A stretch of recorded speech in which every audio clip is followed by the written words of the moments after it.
Bismillah, Assalamualaikum warahmatullahi wabarakatuh. Pada kali ini saya masih membahas tema yang sama ya, yaitu mengenai bahagia. Kenapa saya membahas tema ini? Karena seseorang yang bahagia dan dia mempunyai penyakit misalkan ya seperti saraf kejepit yang dialami oleh bapak saya, maka itu akan sangat berpengaruh sekali dalam proses kesembuhannya daripada orang yang sering merasa frustasi, merasa sedih dan merasa menyalahkan keadaan dan takdir. Maka itu akan memperburuk keadaannya ya, maka itu akan membuat kesehatannya semakin melemah. Oleh karenanya bahagia ini sangat perlu ya.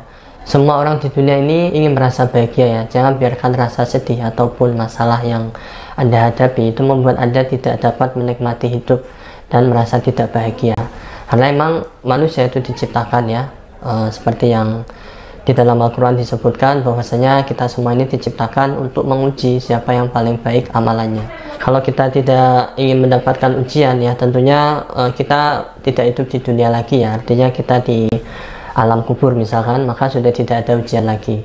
Nah, justru di alam setelah kita mati nanti, kita justru akan dimintai pertanggungjawaban. Oleh karenanya, sisa-sisa waktu kita sekarang ini gunakanlah untuk hal-hal yang bahagia.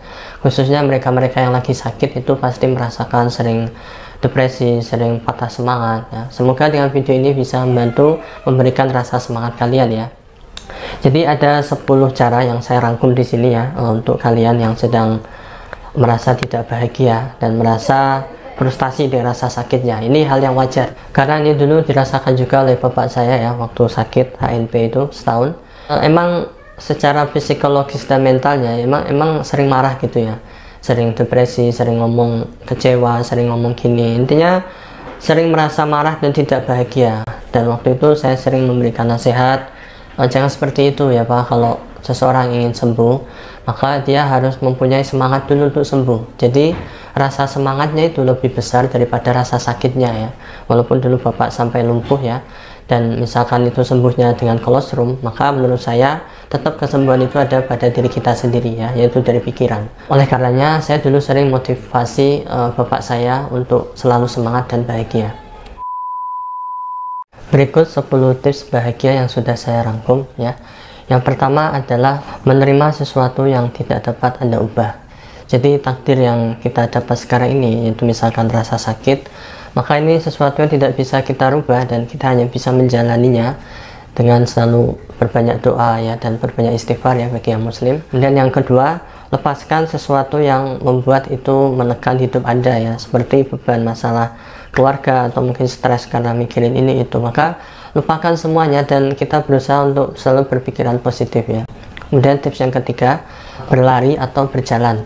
Maksudnya di sini seseorang yang mempunyai penyakit HNP yang istilahnya masih ringan ya, kalau kalian bisa jalan maka mungkin tiap pagi kalian jalan-jalan ya di depan rumah atau di belakang rumah, khususnya di waktu pagi hari ya, matahari pagi, yang itu sangat bagus untuk kebutuhan tulang kita ya, karena mengandung vitamin D.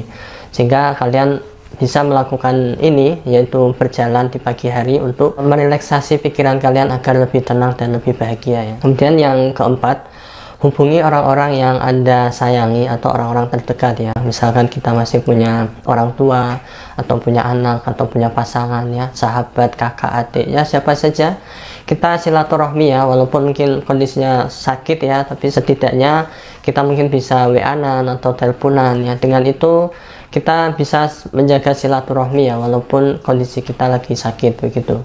Termasuk dulu bapak saya ya, di saat sama sekali nggak bisa ngapa-ngapa ya, salah satunya saya menghibur beliau, misalkan telepon siapa gitu ya, kerabat atau teman, atau mungkin sekedar main ya, ada yang main ke rumah itu ngobrol. Dengan seperti itu bisa menghilangkan rasa-rasa jenuh, biasanya rasa-rasa ya yang nggak enak di hati ini bisa lebih plong ya rasanya.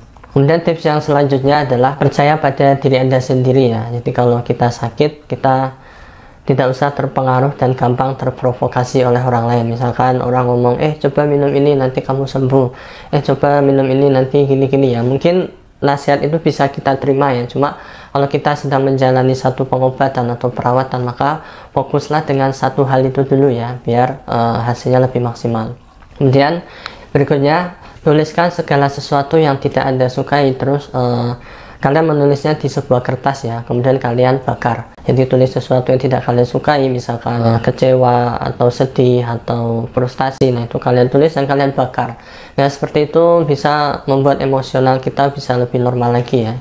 Kemudian berikutnya yang dulu dilakukan oleh bapak saya ya, untuk mengisi waktu-waktu kosong dan biar dia lebih pikirannya bahagia, melihat sesuatu hal-hal yang menyenangkan, misalkan nyetel berita ya setel yang bahagia-bahagia aja, atau mungkin suka nonton sesuatu ya, kalian tonton hal-hal yang membuat hati kalian lebih bahagia ya. Kemudian tips selanjutnya yang dulu juga dilakukan oleh bapak saya ya, di saat sakit itu kalau kalian muslim, tiap pagi kalian melakukan sholat duha ya. Sholat duha nggak harus sampai 4 atau 8 rakaat ya, cukup 2 rakaat saja di waktu duha ya. Duha itu ya kisaran jam 7 pagi sampai jam 10-an lah ya. Nah kalian bisa melakukan sholat duha, dan kita selalu memohon kepada Allah bahwasanya tidaklah semua penyakit itu datang dan pergi ya, kecuali dengan izinnya. Tips yang terakhir adalah kalian hindari mendengarkan sesuatu yang sedih atau melihat sesuatu yang sedih ya. Jadi energi-energi negatif itu jikalau datang pada kita ya, itu mungkin hal yang wajar ya, mungkin kita akan sedih, tapi usahakan jangan terlalu berlama-lama ya, karena kita meyakini bahwa setelah kehidupan dunia ini ada kehidupan setelahnya, sehingga kita tidak usah ambil pusing dan terlalu memikirkan hal-hal yang itu di luar jangkauan kita ya. Oke, mungkin sekian tips dari saya, semoga bisa membantu kalian untuk bisa lebih semangat dan bisa sembuh secara kejepitnya.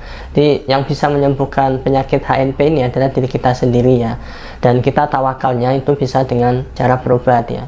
Salah satunya mungkin kalian berenang, pijat, atau minum nutrisi atau apa ya, karena kita nggak tahu nih kesembuhan itu bisa datang dari mana saja ya, termasuk bapak saya. Kalau kalian pengen cek gimana pengalamannya, kalian cek di deskripsi ya.